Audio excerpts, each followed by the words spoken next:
الذين يؤمنون بالغيب ويقيمون الصلاة ومما رزقناهم ينفقون।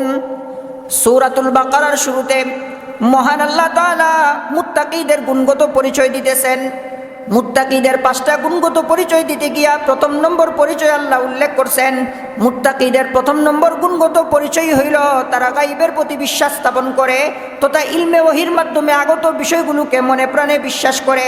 তাদের 2 নম্বর সিফাত হইল ইউকিমুনাস সালাহ, তারা নামাজ প্রতিষ্ঠা করে, সময় মতো নামাজ পড়ে, ধারাবাহিকভাবে নামাজ পড়ে, নামাজ কাজা করতে চায় না। এরা নামাজগুলো বড় সুন্দর কইরা খুশু গুজুর সাথে আদায় করে, মনোযোগ সহকারে নামাজ পড়ে, আর নিজে নামাজ পড়ার পাশাপাশি অপর ভাইকেও নামাজের দাওয়াত প্রদান করে। এটা হইল মুত্তাকিদের 2 নম্বর গুণ। আর 3 নম্বর গুণ সম্পর্কে মহান আল্লাহ তাআলা বলেন ওয়া মিম্মা রাযাকনাহুম ইউনফিকুন, আমি আল্লাহ তাদেরকে যে বিশেষ রিজিক দান করছি, আমি আল্লাহর দেওয়া রিজিক থেকে তারা আমি আল্লাহর রাস্তায় খরচ করে।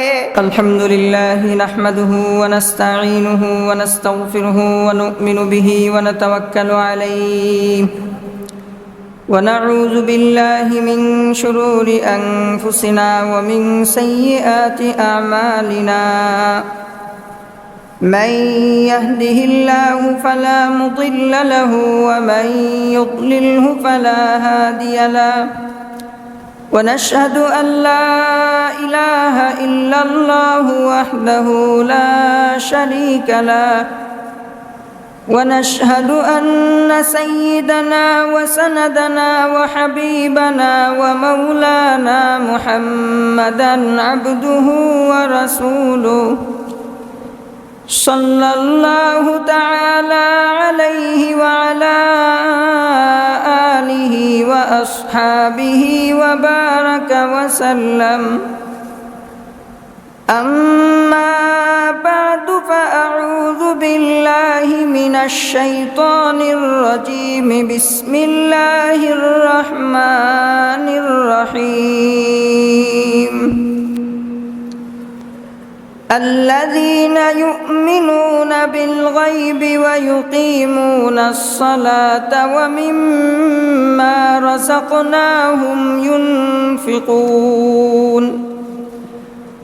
والذين يؤمنون بما أنزل إليك وما أنزل من قبلك وبالآخرة هم يوقنون.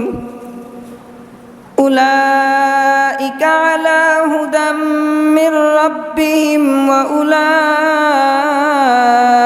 هم المفلحون. بارك الله لنا ولكم في القرآن العظيم ونفعنا وإياكم بالآيات والذكر الحكيم. درود الشريف পড়ি। صلى الله على سيدنا ومولانا محمد وعلى آله وأصحابه وسلم. صلى الله على سيدنا ومولانا محمد وعلى آله وأصحابه وسلم. মহান আল্লাহ রব্বুল আলমিনের দরবারে লাখো কোটি শুকরিয়া যে আল্লাহ রব্বুল আলমিন আমাদেরকে জুমার নামাজ আদায় করার জন্য সুস্থতার সাথে মসজিদ পর্যন্ত আসার তৌফিক দান করছেন। এজন্য শুকরিয়া দান বলি আলহামদুলিল্লাহ। মুহতারাম মুসল্লিয়ানে কেরাম, আমি আপনাদের সামনে গত জুমার আলোচনার পর থেকে এর পরবর্তী 2-3টা আয়াতে কারিমা তিলাওয়াত করেছি। মহান আল্লাহ তাআলা যদি তৌফিক দান করেন তাহলে উক্ত আয়াতগুলোর তাফসিরকে সামনে রেখে 2-4টা কথা আপনাদের খেদমতে পেশ করব। আমা তৌফিক ইল্লা বিল্লাহ। গত সপ্তাহে আমরা মহাগ্রন্থ আল কোরআনের মাহাত্ম্য, সেটার সন্দেহহীন হওয়ার প্রমাণ এবং মুত্তাকিদের সত্তাগত পরিচয় আপনাদের সামনে আলোচনা করছিলাম। আজকে যে আয়াতগুলো আমি আপনাদের সামনে পাঠ করেছি সে আয়াতগুলোতে আল্লাহ সুবহানাহু ওয়া তাআলা মুত্তাকিদের গুণগত কিছু পরিচয়ের কথা তুলে ধরছেন। মুত্তাকিদের পরিচয় গত জুমাতে আপনাদের সামনে আমি তুলে ধরছিলাম। মুত্তাকি মানে হইল কিতাবের ভাষায় আইয়াকিয়া নাফসাহু মিম্মা ইয়াদুররুহু ফিল আখিরা। মুত্তাকি আল্লাহর এমন এক বান্দাকে বলা হয় যারা নিজেদেরকে আখিরাতে ক্ষতিগ্রস্ত করে এমন বিষয় থেকে বাঁচায় রাখে, এমন কাজ, এমন কথা, এমন পদক্ষেপ গ্রহণ করে না যেটার কারণে আখিরাতে সে ক্ষতিগ্রস্ত হয়, শাস্তির সম্মুখীন হয়।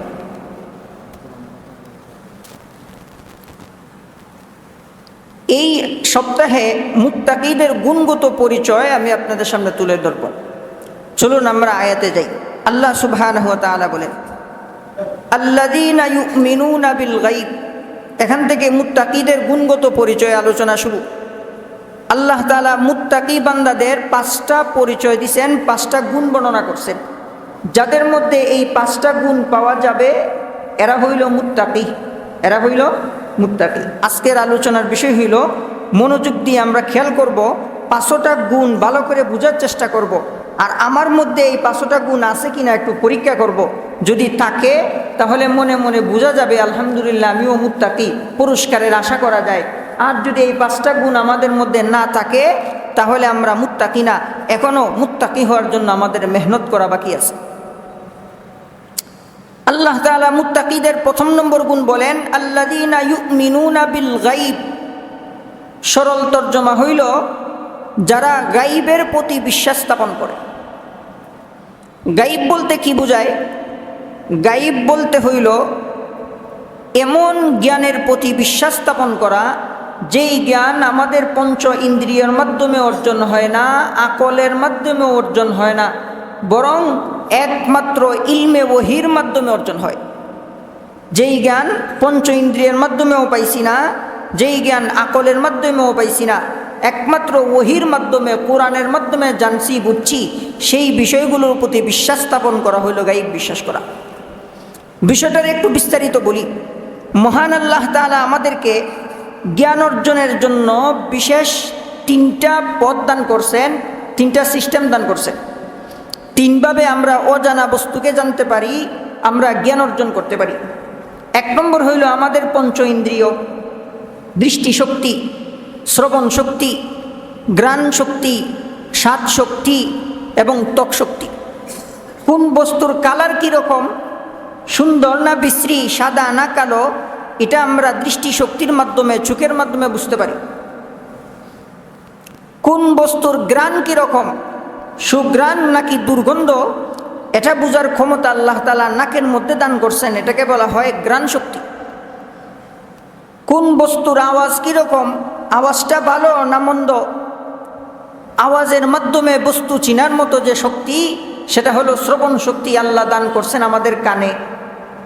কোন বস্তুর স্বাদ কীরকম, মিষ্টি না তিক্ত, এই স্বাদ অর্জনের মাধ্যম হিসেবে আমাদেরকে দান করছেন জিহ্বার মধ্যে স্বাদ শক্তি।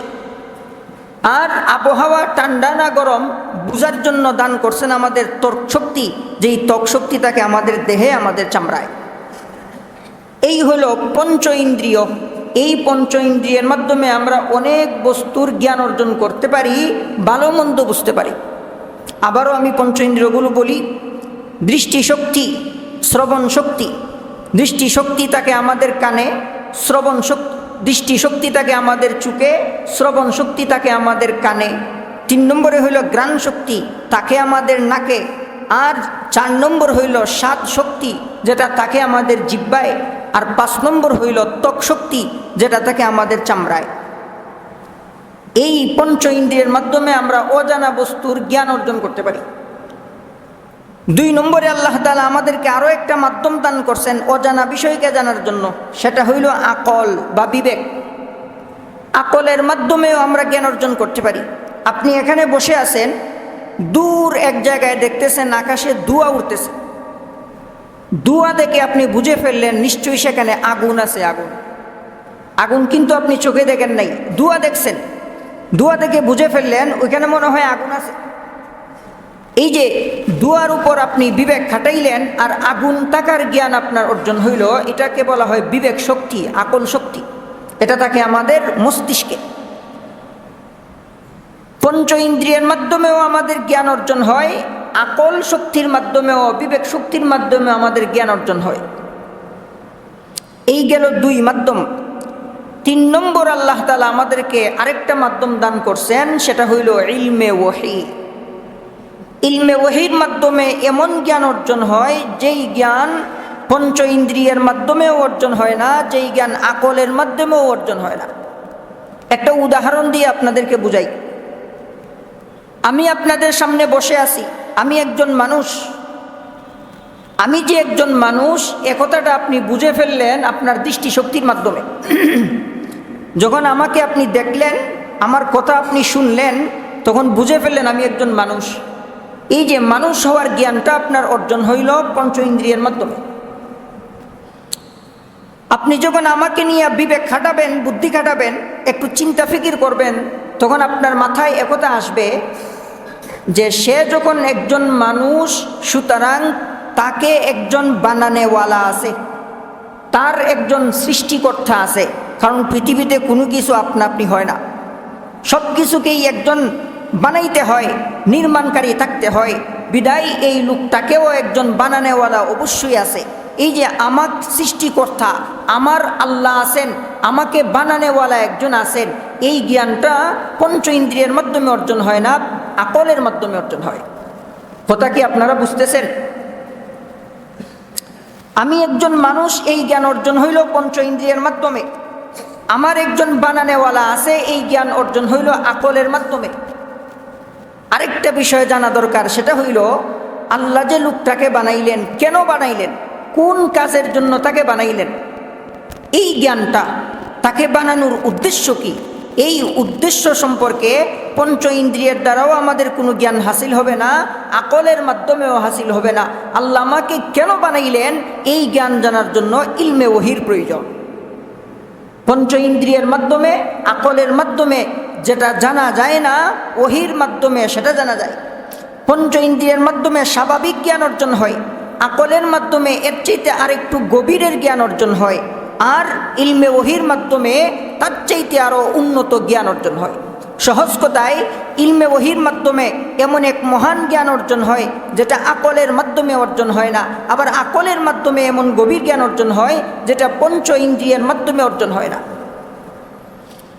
ওহীর মাধ্যমে আপনারা জানছেন আমাদের জন্য আল্লাহ জান্নাত রেডি করে রাখছেন, জানছেন কি না? পঞ্চ ইন্দ্রিয়ের মাধ্যমে জানছেন, আকলের মাধ্যমে জানছেন না? আমাদের জন্য পরকালে জান্নাত রাখছেন আল্লাহ, এটা ওহীর মাধ্যমে জানছি। আমাদের জন্য জাহান্নাম আছে, পঞ্চ ইন্দ্রিয়ের মাধ্যমেও জানছি না, আকলের মাধ্যমেও জানছি না, এটা ইলমে ওহীর মাধ্যমে জানছি। এই ইলমে ওহীর মাধ্যমে অর্জিত বিশেষ জ্ঞান, যেটা আকলের মাধ্যমে অর্জন হয় না, যেটা পঞ্চ ইন্দ্রিয়ের মাধ্যমেও অর্জন হয় না, সেই বিশেষ জ্ঞানটাকে ওই গাইব দ্বারা বোঝানো হয়েছে। আল্লাযীনা ইউমিনুনা বিল গাইব, মুত্তাকিদের প্রথম নম্বর পরিচয় হইল গাইবের প্রতি বিশ্বাস স্থাপন করে। অর্থাৎ ইলমে ওহীর মাধ্যমে রাসূল সাল্লাল্লাহু আলাইহি ওয়াসাল্লাম তার উম্মতকে যে বিষয়গুলো জানাইছেন, আখিরাত সম্পর্কে জানাইছেন, মৃত্যুর কথা জানাইছেন, কবর জগতের কথা জানাইছেন, হাসরের ময়দানের কথা জানাইছেন, মিজান ফুল সিরাতের কথা জানাইছেন, হিসাব নিকাশের কথা জানাইছেন, ফেরেশতাদের কথা জানাইছেন, জান্নাতের কথা জানাইছেন, জাহান্নামের কথা জানাইছেন। এই সবগুলো আমরা জানছি, পঞ্চ ইন্দ্রিয়ের মাধ্যমেও জানি নাই, আকলের মাধ্যমেও জানি নাই, একমাত্র ইলমে ওহীর মাধ্যমে জানছি। এই ইলমে ওহীর মাধ্যমে জানা বিষয়গুলোর প্রতি মন থেকে, দিল থেকে বিশ্বাস করা আর মুখ দ্বারা স্বীকৃতি প্রদান করা, এটা হইল মুত্তাকিদের প্রথম নম্বর পরিচয়। এবার বুঝলেন কিনা আল্লাযীনা ইউমিনুনা বিল গায়ব? যেই জ্ঞান ওহীর মাধ্যমে পাইছি, আমাদের নবী আল্লাহর পক্ষ থেকে ওহীর মাধ্যমে যে বিষয়গুলো জানছেন, অতঃপর আমাদেরকে জানাইছেন। আর এই বিষয়গুলো পঞ্চ ইন্দ্রিয়ের মাধ্যমে অর্জন হয় না, আকলের মাধ্যমে অর্জন হয় না, শুধুমাত্র ইলমে ওহীর মাধ্যমে অর্জন হয়। সেই বিষয়গুলোর প্রতি মনে প্রাণে বিশ্বাস স্থাপন করা, এটা হইল মুত্তাকিদের প্রথম নম্বর পরিচয়। এক কথায় আল্লাযীনা ইউমিনুনা বিল গায়ব মানে হইল ইলমে ওহীর মাধ্যমে আগত বিষয়গুলোর প্রতি দিলে প্রাণে বিশ্বাস স্থাপন করা। আমরা সকলেই এটা বিশ্বাস করি কি না? ওহীর প্রতি আমাদের সকলের বিশ্বাস আছে তো? ওহির মাধ্যমে আখেরাত জানছি, জান্নাত জানছি, জাহান্নামের কথা জানছি, ফেরেশতাদের কথা জানছি, হিসাব নিকাশের কথা জানছি। সবগুলো যদি আপনি মনে প্রাণে বিশ্বাস করে থাকেন, তাহলে আপনার মধ্যে মুত্তাকি হওয়ার প্রথম নম্বর গুণটা পাওয়া গেল। 2 নম্বর পরিচয় আল্লাহ তাআলা বলেন ওয়ায়ুকিমুনাস সালাহ। 2 নম্বর পরিচয় হলো যারা নামাজ প্রতিষ্ঠা করে। নামাজ প্রতিষ্ঠা করা এটা হলো মুমিনের, মুত্তাকিদের 2 নম্বর পরিচয়। নামাজ পড়া এক জিনিস, নামাজ প্রতিষ্ঠা করা আরেক জিনিস। আল্লাহ তাআলা যদি বলতেন ওয়ায়ুসাল্লুনাস সালাহ, তখন অর্থ হইতো যারা নামাজ পড়ে। আল্লাহ তাআলা বলতেছেন ইউকিমুনাস সালাহ, যারা নামাজ প্রতিষ্ঠা করে। নামাজ পড়া এক জিনিস, নামাজ প্রতিষ্ঠা করা আরেক জিনিস, একটু বেশ কম আছে। মুত্তাকি হওয়ার জন্য শুধু নামাজ পড়লে হবে না, নামাজ প্রতিষ্ঠা করতে হবে। শুধু পড়লেই হবে না, প্রতিষ্ঠা করতে হবে, নামাজ প্রতিষ্ঠা করতে হবে। আমি অত্যন্ত সংক্ষেপে আমি আপনাদেরকে বুঝাই নামাজ প্রতিষ্ঠা করা কাকে বলে। আপনার নামাজের মধ্যে যদি 4টা গুণ পাওয়া যায়, তাহলে বুঝে ফেলবেন, বুঝে নিবেন যে আপনার নামাজ প্রতিষ্ঠিত হয়েছে। কয়টা গুণ পাওয়া গেলে? 4টা। আমার সাথে কথা বলেন আপনারা, কয়টা গুণ পাওয়া গেলে? 4টা। আপনার নামাজে যদি এই 4টা গুণ পাওয়া যায়, তাহলে আপনার ইকামাতুস সালাহ হইল, নামাজ প্রতিষ্ঠা হইল। সহজ। 1 নম্বর হইল নিয়মিত নামাজ পড়া, কাজা না করা, প্রত্যেক ওয়াক্ত নামাজ সময় মতো আদায় করা। একটা হইল নিয়মিত আদায় করা, আর 2 নম্বর হইল ধারাবাহিকভাবে আদায় করা। সময় মতো আদায় করা, ধারাবাহিকভাবে আদায় করা, এই হইল 2। ওয়াক্তের ভিতরে আদায় করা, এটা হইল সময় মতো আদায় করা হইল। আর ধারাবাহিকভাবে আদায় করা মানে কোনো নামাজ কাজা না করা। ধারাবাহিকভাবে আদায় করা, সময় মতো আদায় করা, এই পেলাম 2টা। 3 নম্বর হইল নামাজটারে সহি শুদ্ধভাবে, নামাজের সমস্ত সুন্নত মুস্তাহাবগুলো আদায় করে ধীরে ধীরে সুন্নত তরিকায় খুশুগুজুর সাথে মনোযোগে নামাজ পড়া। তাড়াহুড়া করে নামাজ পড়া। আমাদের নামাজটা অনেকের এরকম হয়ে যায় মুরগের খাবার খাওয়ার মতো।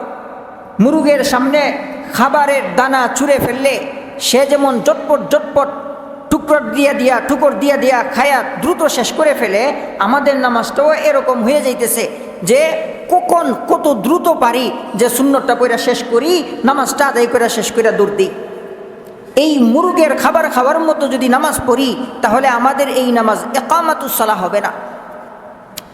ইকামাতুস সালাহ হইতে গেলে 4টা জিনিস লাগবে। 1 নম্বর হইল ধারাবাহিকভাবে নামাজ পড়া, 2 নম্বর হইল সময় মতো নামাজ পড়া, আর 3 নম্বর হইল তাদিলে আরকান সহ সুন্নত তরিকায় ধীরে ধীরে খুশুগুজুর সাথে নামাজ আদায় করা। 4 নম্বর নিজে নামাজ পড়া, অপর ভাইকে নামাজের দাওয়াত দেওয়া। নিজে নামাজ পড়া, অপর ভাইকে কি দেওয়া? নামাজের দাওয়াত দেওয়া। আপনি বাসা থেকে বের হইছেন, মসজিদে যাবেন, রাস্তার পাশে আপনার বন্ধুকে বসা দেখছেন, আসার সময় তাকেও বলেন হ্যাঁ নামাজের সময় হয়ে গেছে, চল নামাজটা পড়ে আস। টান দিয়া নিয়ে আসেন, তাকে একটা স্মরণ করে দিয়ে চলে আসেন। নিজে নামাজ পড়া, অপরকে নামাজের দাওয়াত দেওয়া, এটা হইল ইকামাতুস সালাহ হওয়ার জন্য 4 নম্বর শর্ত। 1 নম্বর হইল নিয়ম মতো ধারাবাহিকভাবে নামাজ পড়া, 2 নম্বর হইল সময় মতো নামাজ পড়া, 3 নম্বর হইল খুশুগুজুর সাথে সুন্নত তরিকায় নামাজ শেষ করা, আর 4 নম্বর হইল নিজে নামাজ পড়ার সাথে সাথে অপর ভাইকে নামাজের দাওয়াত দেওয়া। এই 4 কাজ যদি আমাদের নামাজের মধ্যে থাকে, তাহলে আমাদের নামাজ হবে ইকামাতুস সালাহ, নামাজ প্রতিষ্ঠিত হবে। কথা বুঝে আসছে কিনা? সকলে নিয়ত করি যে আমরা এভাবে আমাদের নামাজগুলো আদায় করব ইনশাল্লাহ। নিয়ত আছে তো সবার? নামাজ সম্পর্কে ছোট্ট একটা হাদিস আমি আপনাদেরকে শোনাই। হাদিসটা ছোট হইলেও অনেকটা ভয়ঙ্কর হাদিস। রাসূল করিম সাল্লাল্লাহু আলাইহি ওয়াসাল্লাম ফরমান, আউয়ালু মা ইউহাসাবু বিহিল আবদু ইয়াউমাল কিয়ামাতিস সালাহ। কিয়ামতের কঠিন হাসরের ময়দানে বান্দার সমস্ত আমলের মধ্যে থেকে নামাজের হিসাবটা সবার আগে গ্রহণ করা হবে। যত আমল আছে সব আমলের আগে কোন আমলের হিসাব হবে? নামাজের হিসাব হবে। এখানেই শেষ না, এই হাদিসের শেষে রাসূল বলেন যার নামাজের হিসাবটা বিশুদ্ধ হয়ে যাবে তার বাকি আমলগুলোও বিশুদ্ধ হয়ে যাবে, আর যে নামাজের হিসাবে আটকে যাবে তার অন্যান্য আমলের হিসাবেও সে আটকে যাবে। সাহাবায়ে কেরাম এই হাদিস শুনে অবাক হয়ে গেছেন, নামাজের কত গুরুত্ব।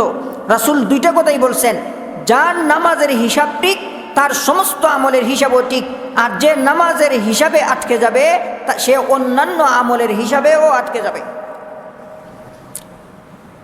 কিন্তু আমাদের সবচেয়ে বড় গাফলতি হইল এই নামাজের বিষয়ে।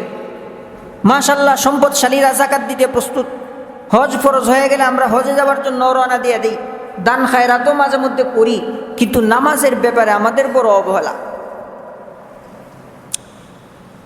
কিছু মানুষ আছে মুসলমান, শুধু জুমার নামাজে আসে, শুধু ঈদের নামাজগুলোতে যায়, ওয়াক্তিয়া নামাজে এদেরকে দেখা যায় না। এর কারণ কি জানেন? এদেরকে আমি ঘৃণা করি না, এদেরকে আমি মহব্বত করি। এদের হৃদয়ে নামাজের প্রতি মহব্বত আছে।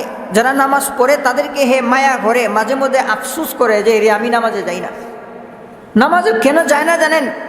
নামাজে না যাওয়ার সবচাইতে বড় কারণ হইল হে নামাজ পড়া চিনে না, হে নামাজ জানে না, সূরা ফাতিহা জানে না। সূরা ফাতিহার সাথে যে আরেকটা সূরা মিলাইতে হয় এই সূরাটা তার মুখস্থ নাই, তাশাহুদটা তার মুখস্থ নাই, দোয়া মাসুরা দোয়া কুনুত তার মুখস্থ নাই, রুকুতে গিয়া কি তাসবিহ পড়তে হয়, সিজদায় গিয়া কি তাসবিহ পড়তে হয় তার জানা নাই। হে বেটা, নামাজ পড়া চিনে না, তাহলে নামাজ আইসা তার মজা লাগবে? তার ভাল লাগবে না। নামাজে না আসা, মুসলমানের বাচ্চা হইয়া ফ্রি অপশন থাকা সত্ত্বেও মসজিদে না আসার অন্যতম বড় প্রধান কারণ হইল নামাজ না চিনা, না জানা। এর ফলে কি হয়? লজ্জা শরমে কারোর কাছে প্রকাশও করে না যে আমি তো নামাজ পারি না। এটাই হলো আমাদের সবচেয়ে বড় বাধা। এই লজ্জার দেয়ালটা ভেঙে ফেলতে হবে। নামাজ শিকার জন্য যে সংকোচ বোধ, এই সংকোচ বোধকে দূরে সরাইয়া দিতে হবে। মুসলমানের বাচ্চা হইছেন, বালেগ হয়ে গেছেন, নামাজ ফরজ হয়ে গেছে, সুতরাং এই লজ্জার দোহাই দিয়া নিজেকে আর লুকায় রাখবেন না। প্রস্তুতি গ্রহণ করুন, নিজের ভিতরে একটা জ্বালা তৈরি করুন যে আমাকে নামাজ শিখতে হবে। এই অবস্থায় যদি আপনি মারা যান, ইনশাআল্লাহ আল্লাহর দরবারে আপনি মাপ পেয়েও যেতে পারেন। নামাজ শিখার জন্য চেষ্টা চালায় যেতে হবে। আমরা অনেক সময় ছোট বাচ্চা ছেলে মেয়েদেরকে হুজুরের কাছে দেই, হুজুর এত টাকা হাদিয়া দিব, আমার বাচ্চাটারে আপনি আরবি পড়ান, কোরআন শরীফ পড়ান, নামাজ পড়ান। কেন আপনার নামাজ শিখা লাগবে না? আপনি কেন বলেন না যে হুজুর আমি আপনাকে প্রয়োজনে হাদিয়া দিব, অসুবিধা নাই, আমার এই কমপ্লিটলি নামাজটা শিখাই দেন, যতদিন সময় লাগে। তাশাহুদটা শিখেন, সূরা ফাতিহাটা শিখেন, সাথে অন্তত আরও 4টা সূরা মুখস্থ করেন, সময় নেন।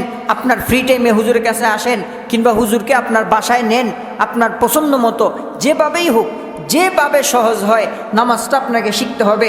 আমি 100% বলতে পারি, যদি আপনি নামাজটা শিখে ফেলতে পারেন তাহলে আপনার নামাজ ছাড়তে মন চাইবে না, কারণ আপনি মুসলমানের বাচ্চা। নামাজের সময় হইলে আপনার ভিতরে জ্বালা তৈরি হবে যে আমাকে নামাজ পড়তে হবে। আপনি নামাজ পারেনও পড়েনও, আপনার নামাজ পড়তে ভালো লাগবে ইনশাল্লাহ। এই জন্য নামাজে যারা আসি না, আর বাস্তবেই যাদের এই কারণ যে আমি নামাজ জানি না বলে নামাজ পড়ি না, আজকে থেকে ওয়াদা করেন, অঙ্গীকার গ্রহণ করেন যে আমি নামাজ শিখবো ইনশাল্লাহ। সেটা যেভাবেই হোক, যে কোনো পদ্ধতিতে, যে কোনো হুজুরের কাছে, যে কোনো ইমাম সাহেবের কাছে, অথবা আমি তাবলিগে এক সিল্লা দিয়ে আসি, মাত্র 40 দিন সময়, ইনশাল্লাহ 40 দিনের ভিতরে নামাজ শেখা যায়। যেভাবেই পারেন আপনি নামাজটা কমপ্লিট করেন, নামাজটা শিখেন, দেখবেন নামাজ পড়তে ভালো লাগবে ইনশাল্লাহ। এই নামাজের ঘাটে যদি আপনি আটকে যান তাহলে সমস্ত আমলের হিসাবে আপনি আটকে যাবেন। রাসূলের ফরমান অনুযায়ী নামাজের হিসাবটা যদি ঠিকঠাক বুঝাইয়া দিতে পারেন তাহলে আর কোনো আমলে আপনি আটকাবেন না ইনশাল্লাহ। মুত্তাকিদের 2 নম্বর সিফত হইল এরা নামাজ প্রতিষ্ঠা করে। বলুন তো আমাদের নামাজে কয়টা গুণ থাকলে নামাজ প্রতিষ্ঠা হয়?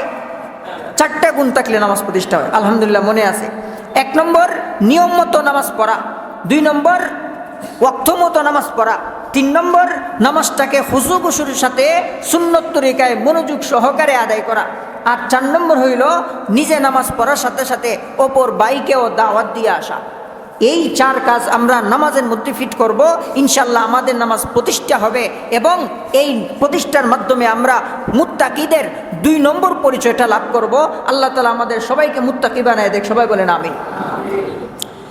আল্লাযীনা ইউমিনুনা বিল গায়বি ওয়া ইউকিমুনাস সালাতা ওয়া মিম্মা রাযাকনাহুম ইউনফিকুন। সূরাতুল বাকারার শুরুতে মহান আল্লাহ তাআলা মুত্তাকিদের গুণগত পরিচয় দিতেছেন। মুত্তাকিদের 5টা গুণগত পরিচয় দিতে গিয়া প্রথম নম্বর পরিচয় আল্লাহ উল্লেখ করছেন। মুত্তাকিদের প্রথম নম্বর গুণগত পরিচয় হইল তারা গায়বের প্রতি বিশ্বাস স্থাপন করে তথা ইলমে ওহীর মাধ্যমে আগত বিষয়গুলোকে মনে প্রাণে বিশ্বাস করে। তাদের 2 নম্বর সিফাত হইল ইউকিমুনাস সালাহ, তারা নামাজ প্রতিষ্ঠা করে, সময় মতো নামাজ পড়ে, ধারাবাহিকভাবে নামাজ পড়ে, নামাজ কাজা করতে চায় না। এরা নামাজগুলো বড় সুন্দর কইরা খুশু গুজুর সাথে আদায় করে, মনোযোগ সহকারে নামাজ পড়ে আর নিজে নামাজ পড়ার পাশাপাশি অপর ভাইকেও নামাজের দাওয়াত প্রদান করে। এটা হইল মুত্তাকিদের 2 নম্বর গুণ। আর 3 নম্বর গুণ সম্পর্কে মহান আল্লাহ তাআলা বলেন ওয়া মিম্মা রাযাকনাহুম ইউনফিকুন, আমি আল্লাহ তাদেরকে যে বিশেষ রিজিক দান করছি, আমি আল্লাহর দেওয়া রিজিক থেকে তারা আমি আল্লাহর রাস্তায় খরচ করে। এটা হইল 3 নম্বর গুণ। ওয়া মিম্মা রাযাকনাহুম ইউনফিকুন। আপনারা তো তাফসীরের মূল বিষয়গুলো বুঝবেন না, আমি আপনাদেরকে সহজ করে বুঝাই। আল্লাহ বলতেছেন ওয়া মিম্মা রাযাকনাহুম, আমি তাদেরকে যেই রিজিক দান করছি। কে দান করছেন? আল্লাহ কিভাবে বলতেছেন দেখেন, আমি তাদেরকে যেই রিজিক দান করছি সেখান থেকে কিছু, মিন আসছে, মিনটা তাবাইজ বুঝায়, কিছু বুঝায়। আমি তাদেরকে যে রিজিক দান করছি সেখান থেকে কিছু যেন খরচ করে। সব দিয়া দিতেন না, কিছু। প্রথম নম্বর কথা মাথায় রাখতে হবে যে আমার কোনো নিজস্ব সম্পদ নাই, আমার নিজস্ব কোনো পাওয়ার নাই, যা আছে সব আল্লাহই দিছেন। আমার খাবার দাবার, আমার পোশাক আশাক, আমার ধন সম্পদ সব আল্লাহই দিছেন। আল্লাহ নিজের দিকে নিসবত করে বুঝাইতেছেন যে আমি তোমারে রিজিক দান করছি, আমি তোমারে যে রিজিক দান করছি সেখান থেকে কিছু দান করো। সারাদিন হাড় ভাঙ্গা পরিশ্রম কইরা 1000 টাকা রুজি করছেন, কিসের মাধ্যমে রুজি করছেন? শরীরের শক্তির মাধ্যমে। শক্তিটা কে দিছে? তোমার শরীরে কামাই উপার্জন করার মতো শক্তি ক্ষমতা আল্লাহ তাআলা আপনাকে দিছেন। সুতরাং রিজিক আল্লাহ আপনারে দিছেন। যে খাবার খাইয়া শরীর বানাইতেছেন ওই খাবার তো আল্লাহ তাআলা জমিন থেকে আপনার জন্য উৎপন্ন করছেন। এগুলো বললে আলোচনা দীর্ঘ হয়ে যাবে। আল্লাহর দেওয়া রিজিক থেকে কিছু দান করতে হবে। কেরামগণ আমাদেরকে বলতেছেন এই আয়াতে আল্লাহ তাআলা যাকাত দেওয়ার কথা বুঝাইতেছেন। যাদের নেশাব পরিমাণ সম্পদ হয়ে গেছে, আপনারা আপনাদের সম্পদের 40 ভাগের 1 ভাগ, এই হলো কিছু। অর্ধেক না, 4 ভাগের 1 ভাগও না, 10 ভাগের 1 ভাগও না, 40 ভাগের 1 ভাগ দান করবা। মানে 40 টাকা থাকলে 1 টাকা দান করবা। 100 টাকার মালিক হলে 2.5 টাকা দান করবা। তাই 100 টাকার মালিক যে, তার জন্য 2.5 টাকা দিতে কোনো অসুবিধা আছে? আপনার পকেটে 100 টাকা আছে, সেখান থেকে 2.5 টাকা দিলে তো আপনার সম্পদ কমে যাবে না? কি বলেন আপনারা? সম্পদ কমে যাবে? কমে যাবে না। ওয়া মিম্মা রাযাকনাহুম ইউনফিকুন, আমি আল্লাহ তাদেরকে যে রিজিক দান করছি সেই রিজিক থেকে কিছু দান করবে। এখানে আল্লাহ তাআলা যাকাতের দিকে ইশারা করতেছেন যে মুত্তাকিদের মধ্য থেকে যারা নেশাব পরিমাণ সম্পদের অধিকারী, এরা যেন নামাজ প্রতিষ্ঠার সাথে সাথে যাকাতও প্রদান করে। এই আয়াতের 2 নম্বর সম্ভাবনা হইল আল্লাহ তাআলা নফল সৎকার কথা বুঝাইছেন। আমরা যাদের উপর যাকাত ফরজ হয় নাই, আমাদেরকে আল্লাহ তাআলা মাঝে মধ্যে নফল সৎকার নির্দেশ প্রদান করছেন। মাঝে মধ্যে আমরা শুধু বৃত্তশালীদের দিকে তাকায়া থাকি, শিল্পপতিদের দিকে তাকায়া থাকি যে বড় লোক যারা আছে এরা দান করে না কেন? মসজিদের প্রয়োজন, মাদ্রাসার প্রয়োজন, দিয়া দেখ তারা হাজার হাজার টাকা। তা আপনি গরিব মানুষ, গরিব হইলে কি হয়েছে? অল্প তো দিতে পারবেন। একজন মানুষ 1000 টাকা দিছে, আপনি 5 টাকা তো দিতে পারবেন, 10 টাকা দিতে পারবেন। প্রত্যেকটা মানুষকেই সামর্থ্য অনুযায়ী দান খায়রাত করতে হবে। প্রত্যেকটা মানুষকেই আল্লাহর দেওয়া রিজিক থেকে কিছু কিছু খরচ করতে হবে। আল্লাহর জন্য খরচ করার লালসা হৃদয়ে থাকলে আপনি মুত্তাকি হতে পারবেন। ওয়া মিম্মা রাযাকনাহুম ইউনফিকুন, আমি আল্লাহ তাদেরকে যেই রিজিক দান করছি, খাবারের রিজিক, ক্ষমতার রিজিক, পোশাক আশাকের রিজিক, আমি আল্লাহ তাদেরকে যত নিয়ামত দান করছি, যত রিজিক দান করছি, সমস্ত রিজিক থেকে আল্লাহ রাস্তায় সামান্য কিছু কিছু যখন খরচ করবে, তখন সেটা তাদের মুত্তাকি হওয়ার পথ সহজ করে দিবে। এটা হলো মুত্তাকি হওয়ার 3 নম্বর গুণ। 4 নম্বর গুণ আল্লাহ তাআলা বলেন ওয়াল্লাযীনা ইউমিনুনা বিমা উনজিলা ইলাইকা ওয়া মা উনজিলা মিন ক্বাবলিক। এটা হলো 4 নম্বর গুণ। যারা কোরআনকে সত্য বলে মনে প্রাণে বিশ্বাস করে এবং কোরআন নাজিলের পূর্বে যত আসমানি কিতাব নাজিল হয়েছে, তাওরাত, ইনজিল, জবুর, এই সবগুলো আসমানি কিতাবকেও সত্য বলে বিশ্বাস করে, এটা হলো মুত্তাকি হওয়ার 4 নম্বর গুণ। কোরআনকেও আল্লাহর কালাম বলে বিশ্বাস করতে হবে। কোরআনের আগে যত আসমানি কিতাব অন্যান্য নবীদের উপর নাজিল হয়েছে, সেই আসমানি কিতাবগুলোও আল্লাহর সত্য কিতাব, আল্লাহর পক্ষ থেকে প্রেরিত কিতাব বলে মনে প্রাণে বিশ্বাস করতে হবে। আমরা করি কিনা? কোরআন আল্লাহর সত্য কালাম, একথা বিশ্বাস করেন কিনা?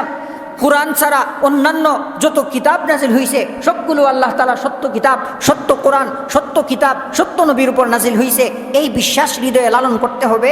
তাহলে আমাদের মধ্যে মুত্তাকি হওয়ার 4 নম্বর গুণটা পাওয়া যাবে। 5 নম্বর গুণ সম্পর্কে আল্লাহ তাআলা বলেন ওয়াবিল আখিরাতি হুম ইউকিনুন। তারা আখিরাতের প্রতি বিশ্বাস স্থাপন করবে। আখিরাত কথাটা বললেই মৃত্যু থেকে শুরু হইয়া জান্নাত অথবা জাহান্নাম, মৃত্যুর মাধ্যমে আখিরাত শুরু হয়, জান্নাত অথবা জাহান্নাম। হয়তো আমি জান্নাতে যাব, নতুবা আমি জাহান্নামে যাব, এরপরে আর শেষ নাই, অনন্তকাল চলতেছে। মৃত্যু থেকে নিয়ে জান্নাত অথবা জাহান্নাম, আপনি সিদ্ধান্ত গ্রহণ করেন আপনি মৃত্যুর পরে জান্নাতে আপনার শেষ ঠিকানা হোক নাকি জাহান্নাম আপনার শেষ ঠিকানা হোক, সিদ্ধান্ত গ্রহণ করার বিষয়টা আপনার হাতে। আখিরাতের ব্যাপারে আমাদের নবী ওহির মাধ্যমে আমাদেরকে জানাইছেন যে আমাদের প্রত্যেকটা কাজের হিসাব আল্লাহর দরবারে দিতে হবে। আমার গ্রহণ করা প্রত্যেকটা শ্বাস প্রশ্বাসের হিসাব আল্লাহর দরবারে দিতে হবে। আমার খাওয়া প্রত্যেকটা লুকমার হিসাব, প্রত্যেকটা খাবারের দানার হিসাব আল্লাহর দরবারে দিতে হবে। আমার খাওয়া প্রত্যেক ডুব পানির হিসাব আল্লাহর দরবারে দিতে হবে। আমার চলাফেরা, উঠা বসা, নিজের পুরো জিন্দেগি সম্পর্কে আল্লাহর দরবারে হিসাব প্রদান করতে হবে।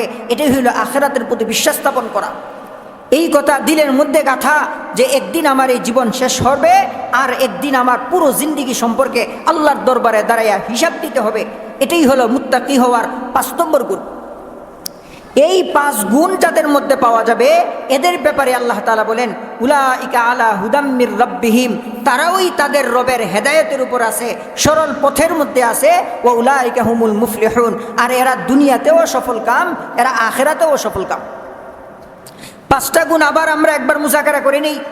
1 নম্বর হইল ইলমে ওহির মাধ্যমে আগত বিষয়গুলো মনে প্রাণে বিশ্বাস করা। 2 নম্বর হইল নামাজ প্রতিষ্ঠা করা। 3 নম্বর হইল আল্লাহর রাস্তায় দান খায়রাত করা। 4 নম্বর হইল কোরআন সহ আসমানি সমস্ত কিতাব বিশ্বাস করা।